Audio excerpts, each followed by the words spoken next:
Hello everyone, I'm Angela and welcome back to my channel.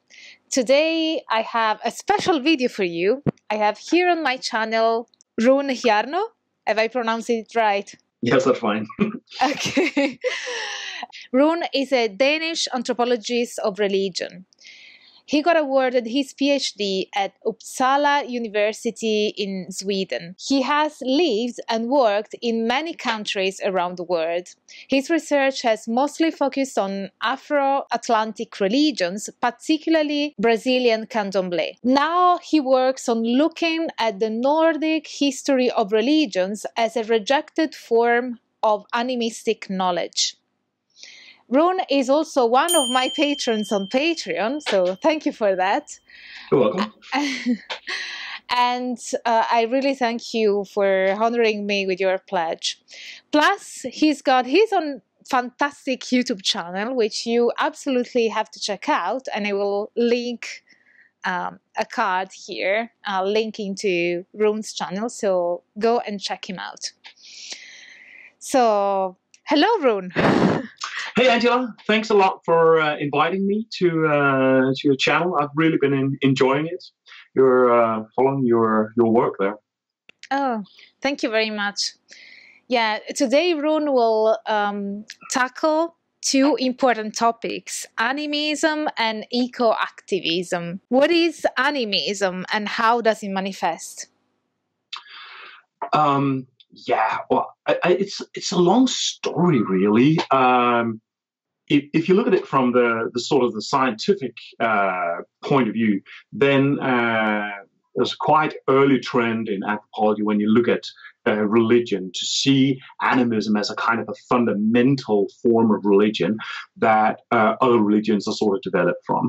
And this is a kind of an evolutionist thinking, of course, and we don't think like that anymore. But then what happened here in the last I don't know, maybe 20 years or something like that, is that the concept animism came back into vogue.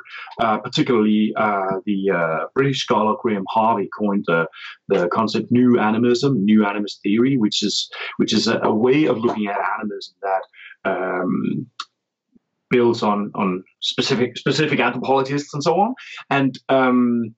and it sort of changes the way that we look at animism and has a more updated way of looking at it, where formerly and often also what people sort of commonsensically think when they say animism is that animism is the idea that everything has spirit, right? That's what a lot of people think, and that's not exactly how we look at it today. It's more when we follow writers like Graham Harvey, it's more like the idea that there are persons distributed in reality and distributed in perceptions, and there are different ways of understanding that, how that personhood emerges and what it's made up of, almost, you know.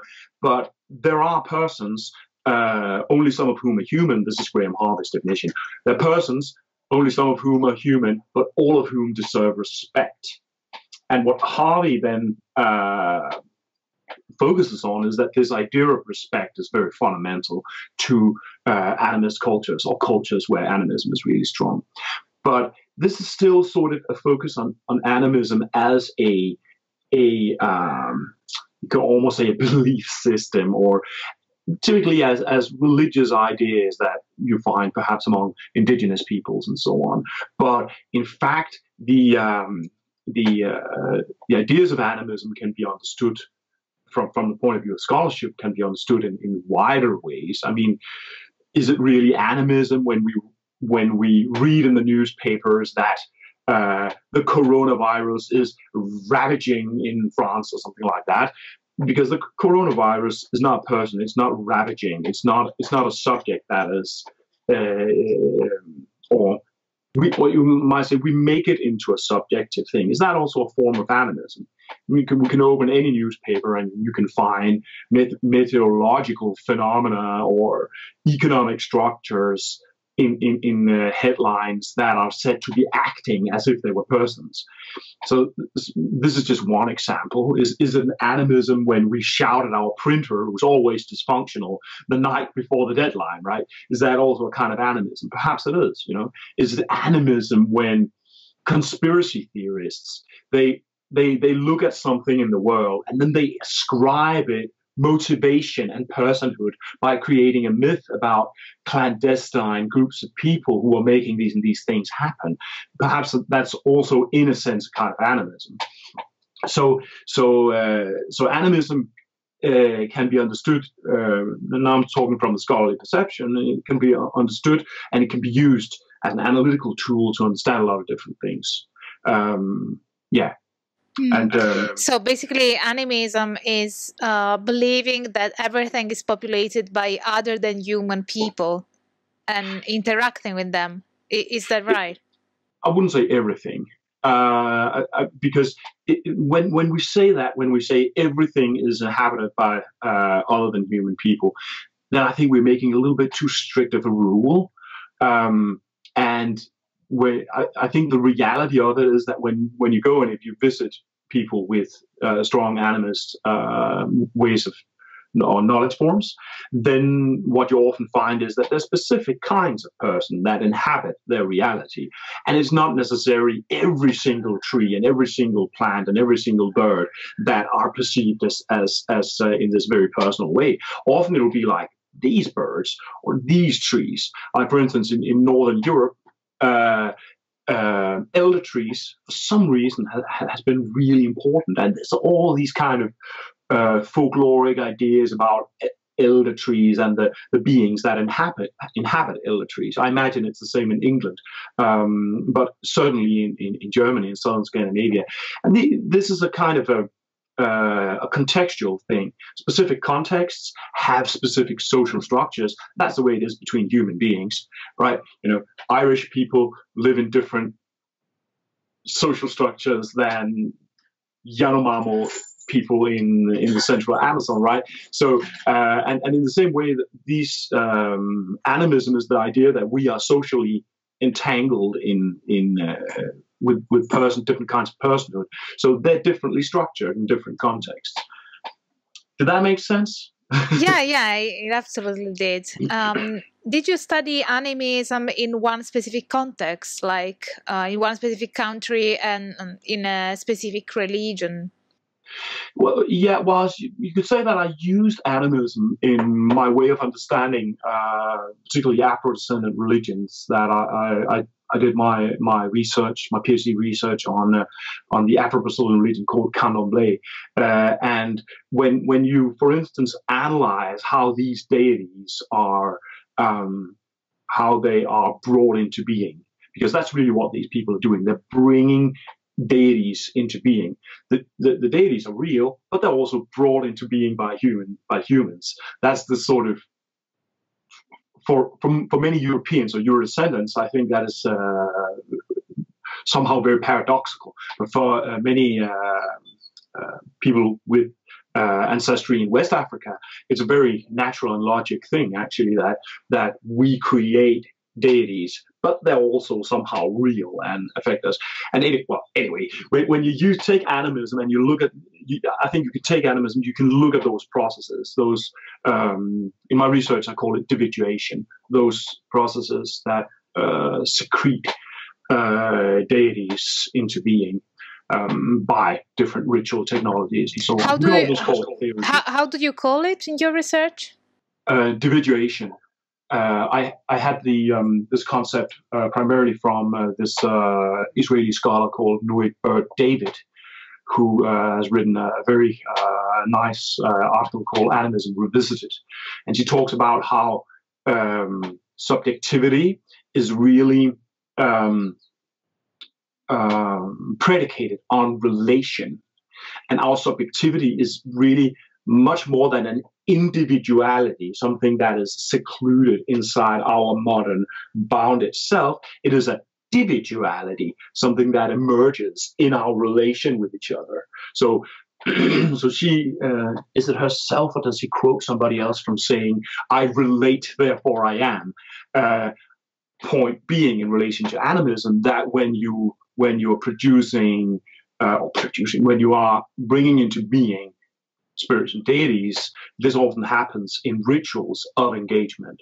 So stuff like offering, sacrifice, but also all kinds of engagement. You have a masked person who's enacting a trickster spirit, and then there's a play going on. For instance, that is a way of bringing into being, of creating engagement, creating relation, and thereby basically feeding individuality, and thereby feeding. Am I making sense, or am I? Yes.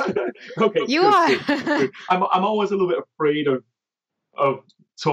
talking inside these concepts, so it becomes absolutely, what's it called in English, hogwallop or something like that. I can tell that you are very passionate about the topic, which is a good thing. And it's very typical among us crazy academics. Yeah. Isn't it? Yeah, totally. So we clarified what animism is. And so now I'd like to ask you, what is eco-activism then? And yeah, what has been your field experience with it? Well, I actually don't have much field experience, particularly with eco-activism. Where the two things sort of touch is that animism, like when animism being the idea of a practice of respect between different persons in reality, a lot of people feel, and me too, by the way, that this idea, the idea of respect between people in the different kind of people that inhabit reality, that this is a good conceptual scheme to perhaps create ways of relating to nature and to our environment that are a little bit less absolutely catastrophically, cataclysmically, apocalyptically destructive than the ones that we practice in sort of normal industrialized consumerism, right? So a lot of people are sort of have this idea that perhaps animism can give us pointers in that way. This is not uncomplicated, of course, because there are also a lot of cases of peoples who are animists, who indeed go out and very efficiently destroy their own environment. That also happens. But I think if you look at animism not so much as a magical key that can solve the whole problem, but more as a human attempt to sort of deal with the human propensity to, for instance, destroy nature, and an attempt that can be more or less successful. Sometimes it works perhaps better than in other situations. Then I think it is possible to think of animism in a way that is perhaps not too essentializing, too monolithic, and sort of creates this it as a kind of magical key. So, with regards to eco-activism, I think that I'm very convinced that the philosophical or theoretical structures that are in that have been growing for actually quite some time in animist theory. Some of the earliest anthropologists, I think it was all the way back in the 1960s or perhaps even 50s, who started developing these ideas.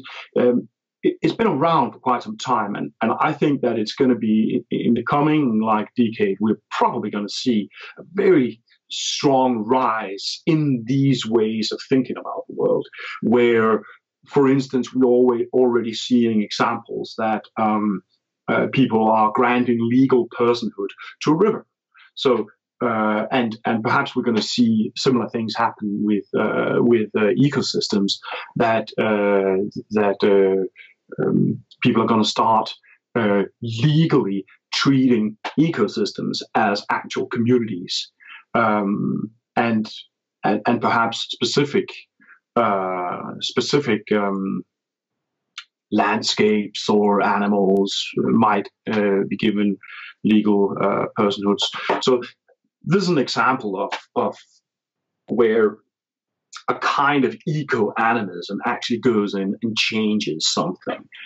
Do you feel that animism is somehow helping a form of activism which preserves the ecosystem and nature? I think it could. It could, and it should, and it will. I think that the ways of thinking about the world that are inherent to animism, I think they have a strong potential for us to deal deal with the world in less destructive ways, and that is a matter. But it's also a matter of actualizing these ideas and thinking about them in that way.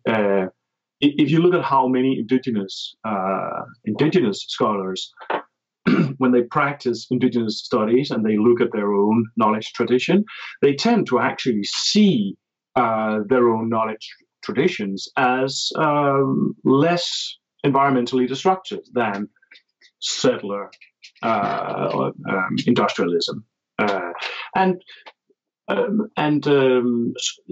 it is probably possible to criticize these ideas and say, okay, so that's a monolithic, essentializing thing, and so on.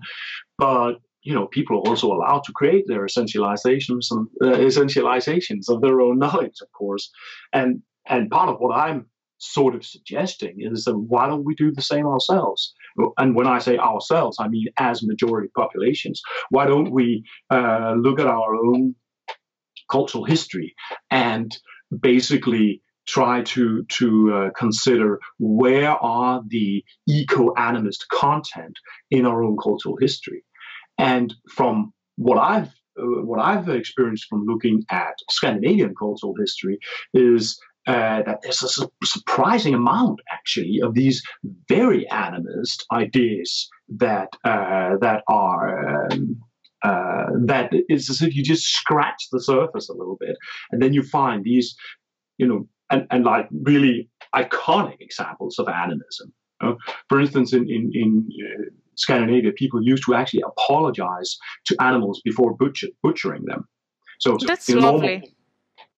Yes, it's almost like the Inuit hunter who will be speaking to the Inua of the seal after killing it and saying, I'm sorry I had to kill you, but my children will starve if they don't get the meat. So just want you to know that we're good people where I come from, and we would really like you to come and visit us another time. It's an iconic sort of animist behavior, and our great grandparents probably had that kind of scheme for how to interact with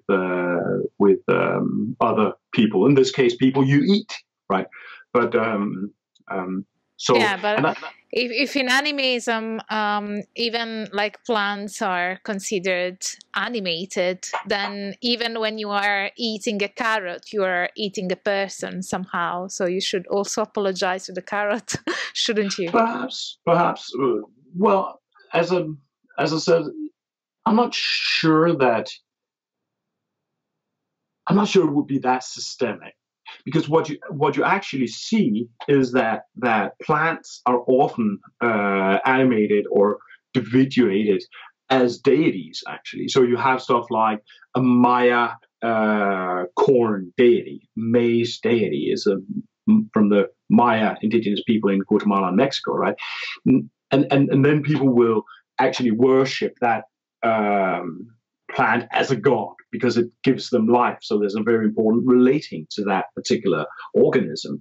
And you find the same thing in Northern Europe, and I'm sure in other parts of Europe as well. I've just been looking at Northern Europe, so that's the examples that I have. But you find, for instance, in southern Scandinavia and northern Germany, that the rye, corn called rye, is really, really important. And people have been actually having cults around the rye in the process of harvesting it and creating basically an idol deity figure out of the rye, like physically, and having very intense cultic interaction with it.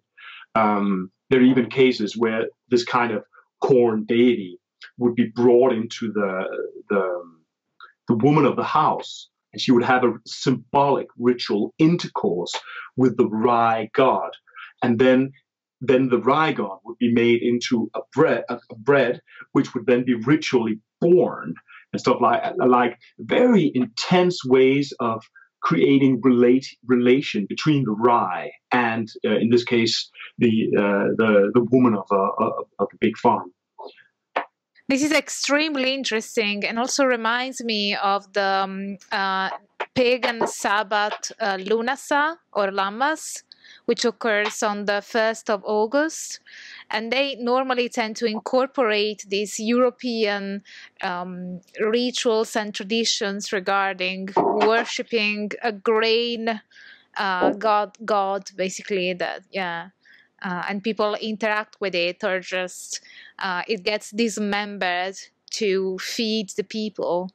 Yes. So it's very interesting to know that even in Scandinavia there's this kind of old tradition.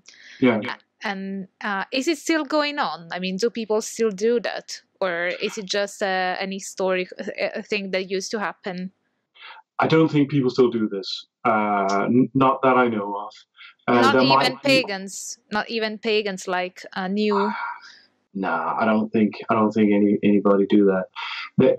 I think that in Scandinavia is Protestant, or a dominant religion in Scandinavia is Protestantism. And Protestantism, my impression is that Protestantism has been more disruptive to these sort of traditional forms of religion than Catholicism. And a lot of this kind of stuff has disappeared. And it has disappeared in some cases, I think, surprisingly recently, that where it has been there until, yes, very recently, and then has sort of faded away quite quickly. I think modernity also plays an important part. The combination of Protestantism and modernity has been really, really hot on local animist knowledge forms. And I think this is, like Scandinavia, is also very modern. The attitude to, for instance, to religion is very modern. Scandinavian societies are, or they understand themselves as very secularized. So that has, yeah. So that means that there's not a lot left. You can still find some, of course, but compared to what was there, say, 200 years ago, it's very, very little. I think it's still interesting from a historical perspective. And since I study pagans in the contemporary world, I do see how these old traditions are still affecting them somehow. So maybe in the culture at large, people are not practicing and carrying on this kind of traditions, but at the same time, they have been incorporated in new religious movements such as paganism. So that is interesting. As I said, it is basically, it is very similar to what happens at Lughnasadh or Lammas for pagans who follow the Wiccan wheel of the year. So that's very fascinating. Yeah, I think it's very the way that contemporary pagans are sort of working creatively with these traditions is somehow, I think, fascinating and really amazing to watch. I made, and this was partly inspired, in fact, by the whole indigenous knowledge side of things, where many indigenous peoples, they create these wheels of season as ways to sort of emerge themselves or keep contact with traditional knowledge forms. So I actually made kind of an almanac or a calendar where I tried to get a little bit of an overview of Nordic animist traditions from around the year think I have it on the wall. I don't know if it's visible or something. Can you? Anyway, Can I see it? Yeah. Well, I'm gonna move this. Is it visible? I can't quite see it properly, but yeah, now it's a bit better.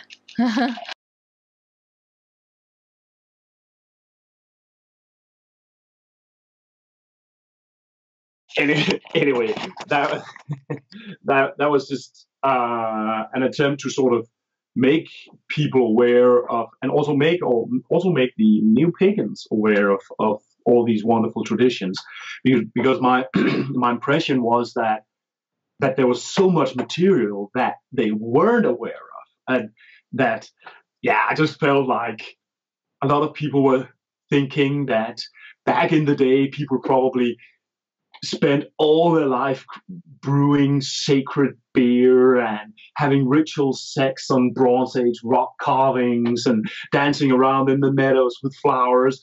And I just wanted to let people know that that's true. That's exactly how. You will turn more people to paganism now. They will have one more reason to convert this new religious movement. And I want to know, I'm really interested in this wheel that you draw. So what is it representing? I mean, are there like the festivals, like the 8 festivals, like in the Wiccan tradition, or is it different? Is it not representing festivals at all? What is this wheel representing? That particular design is quite condensed, and I basically try to take some different parts of traditional reckoning and putting them together. So one of the parts is what is called a runic calendar, where there are 2 runic lines. One of them represents a week year, which is an ancient way of reckoning the solar year. So it's those runes represent in a sense the solar cycle, and the others represent the lunar year. So it represents the phases of the moon. And then there is specific kinds of symbols that mark specific holidays. They're called primstaff symbols because they are found these calendar staffs, particularly from Norway, where different holidays around the year are marked with these beautiful and totally occult-looking little symbols. And then there are also in the center of this particular design, there are also some different sort of templates for how to actually read that calendar. So that's how it's. But I'll give you a link to some of that stuff. And it's not. You mentioned it. It's like yeah. What kind of sources did you use to reconstruct this kind of wheel? What kind of sources? Yeah, like specific historical sources, or? Yeah, it is. Well, it's difficult because different periods of history had different ways of reckoning.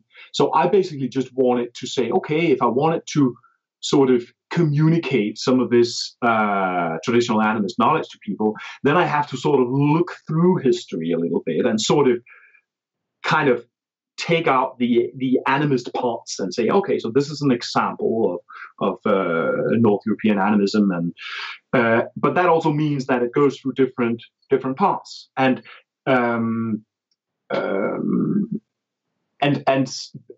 because so one, for instance, the runic calendar that I told you about right now, that is actually a contemporary runic calendar. It's made for today, and it has to be because it has to represent the lunar phases.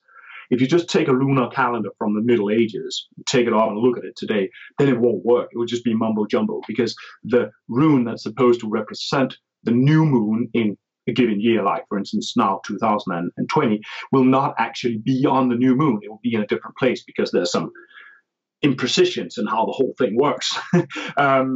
And so I took a contemporary one that fits today. Then I used some folkloric material. I particularly found one very amazing book that I happen to have just here, which is called, I don't want to say what it's called. It isn't just an old folkloric survey from the mid 20th century, when folklorists were still making these old sort of surveys, and it's kind of antiquated from a research point of view. But if your purpose is not to create a piece of research, but to make material available for people to be fascinated by it and to dialogue with it and to relate with it, then these kind of old research can sometimes be really wonderful. So that's an important source. And then I had some different scholarship on different parts of history in order to sort of create that thing. That's very interesting. Yeah, so back to eco-activism then. I think that I quite agree with you that animism can actually help us understand and perceive and conceptualize our world in a different way, in a way that somehow makes us more embedded in the world rather than dominating our surroundings. So where do you think this is going to bring us? What's the future of the relation between animism and eco-activism? How the two will develop in the future? Yeah. I mean, in your opinion? I'm actually not sure. I think that there are, I think what I'm trying to do is basically I'm trying to take bits and pieces of animist knowledge that I find appealing, and then I try to bring them out from this perspective a little bit. And I don't have a very clear objective for exactly where this is going to bring us. Sometimes when you look at traditional animist knowledge, then I think it is very obvious that you can take a very strong eco perspective on it, and sometimes it's less obvious. A very obvious idea was that I was the anchor person in a group of scholars who was also working with this, and we were writing a series of articles in the biggest national newspaper here in Denmark, where we were basically saying, hey, we have to look at our own traditional knowledge and in our way of dealing with climate change and sustainability collapse.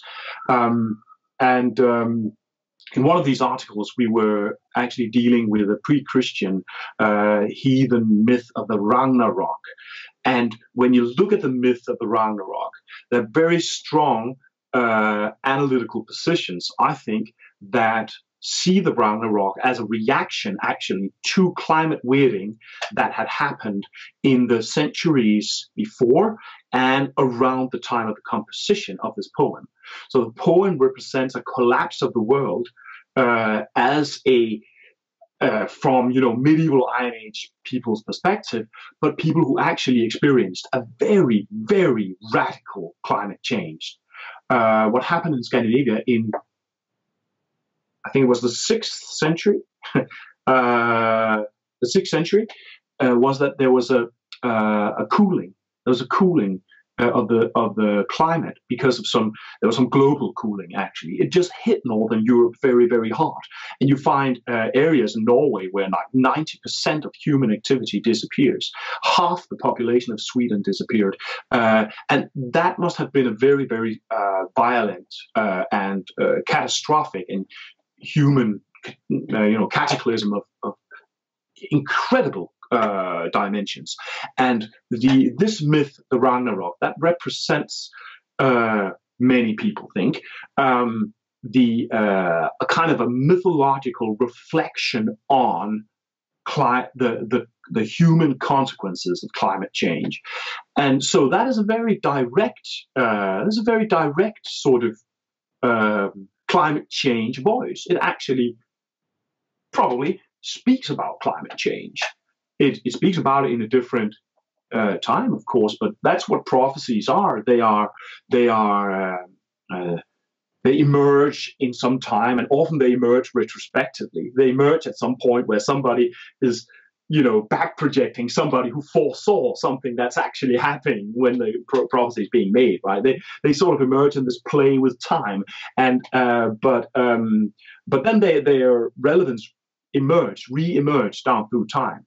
So all of a sudden, there are millenarian movements who think that now Jesus is going to come back or whatever it is, and this kind of happens with a certain frequency down through history, and so you could say, well, this ancient prophecy perhaps speaks to our time in a sense. It was created in another time, but its voice has become acutely, urgently relevant today. So this is just an example that we're trying to say something very direct. We're trying to take a part of our traditional knowledge and bring it up as something that is urgently relevant for our situation today. Yeah, that's one example. And where exactly this goes, I don't know, but where I hope it goes is that people would increase their sense of urgency with the pending climate collapse. I mean, everybody has been all. It's been a huge thing with the Corona crisis, but really the Corona crisis is an extremely small thing compared to the climate collapse that we're looking at. We're looking at was it in 50 years that huge parts of the Middle East and the belt around the equator is going to be uninhabitable for human beings. The cataclysm is of a scale where we almost can't hold it in our minds. Now, I think that we can use that's part of the problem with climate change. The catastrophe that we're looking at is so extreme that people cannot hold it in their minds. They cannot relate to something which is that extreme. And perhaps these mythological languages, the way they emerge, the way they speak is predicated on actually speaking to real human beings, actually reaching human beings, right? And a 900 pages long climate report from some UN agency that doesn't reach anybody. Nobody reads it, but mythological language that speaks of collapse and brothers that kill each other and everything burns down and the trolls of fire scorch the earth and the tree of life burns and all that stuff. These are images that have a chance of actually reaching and touching people. And so this is one thing that where I think that these is one example where I think that these parts of traditional knowledge might be able to actually do something positive. So you think that a mythological narrative of the world, if it becomes widespread, it could help our ecosystem? Yes. If for instance, if animist mythologies become more widespread, then I think they can potentially help our ecosystems. Again, it's not simple. There is probably a kind of animism that underlies when Hindus don't kill cows, and it's not necessarily always 100% positive for the ecosystems, but I think if it is handled in the right ways, and if we enter into dialogue with these parts of our cultural history with consciousness of where we're going and what we need, then I think that they can help us. Oh, that's very fascinating. Thank you very much for sharing that thought. You're welcome. So this is it for today's interview. I really thank Rune so much for being here and sharing his knowledge with us. So if you like this video, smash the like button, subscribe to the channel, activate notification bell so that you won't miss anything out. Check Rune's channel, of course, and stay tuned for all the academic fun. Bye for now. Thank you, and thank you very much for having me here. Bye.